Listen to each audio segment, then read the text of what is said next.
এই অসময়ে আবার কে কলিং বেল বাজায়? দেখি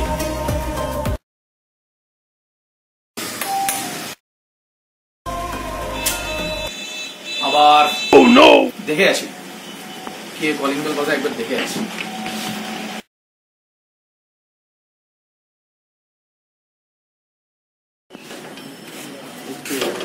কি ব্যাপার মামা, তাড়াতাড়ি কর, আমি একটা ইম্পর্টেন্ট কাম করছি। সেই বিপদে বসতো মামা, কিছু টাকা লাগতো মামা, একটু হেল্প করো প্লিজ প্লিজ প্লিজ। ও মামা সমস্যা নাই, তুই তো আমার বন্ধু হোস মামা, তো কত টাকা লাগবে তোর সব ইয়াতে আমি সাহায্য করবো। বেশি না মামা, 5,000 টাকা খালি। 5,000 টাকা? তুই 5,000 টাকাতে কি করবো? দে মামা দে মামা, আমার দে মামা প্লিজ, 5,000 টাকা আমার সেই দরকার, আমার সেই দরকার মামা, প্লিজ দে মামা, প্লিজ দে মামা।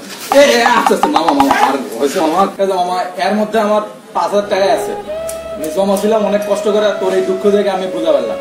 এই না মামা ধর, তোকে মানি ব্যাগ সবাই আমি দিয়ে দিলাম। ধন্যবাদ মামা। তোর এই ঋণ মামা আমি কোনোদিনও পরিশোধ করতে পারবো না মামা, কোনোদিনই না। আরে মামা এত টেনশন নিস না, আরে তুই তো আমার বন্ধু হোস।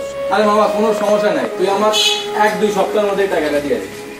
আচ্ছা আচ্ছা তাহলে আসো।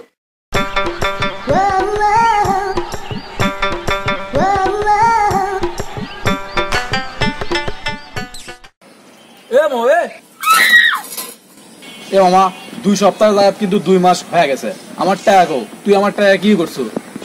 টাকা? হ্যালো জান, চলো আজকে একটু ঘুরে আসি, সাথে ডিনারও হবে। দেখ মামা, পাশের বাসার সকিনা দিদি ফুটবল খেলবার যে হাত ভাঙছিল, তার চিকিৎসার জন্য 5,000 টাকা খুবই প্রয়োজন ছিল। তুই তো এখন বুঝিস মামা, দেখ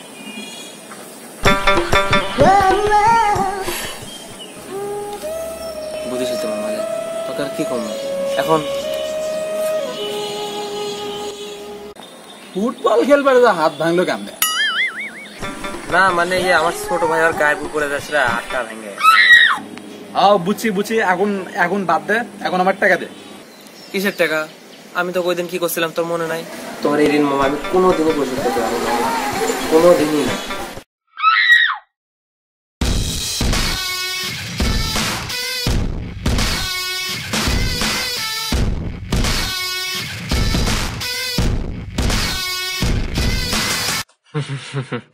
ইফতি তো বড় লোক আছে, ওর থেকে কিছু টাকা কট মেরে আসি, যাই।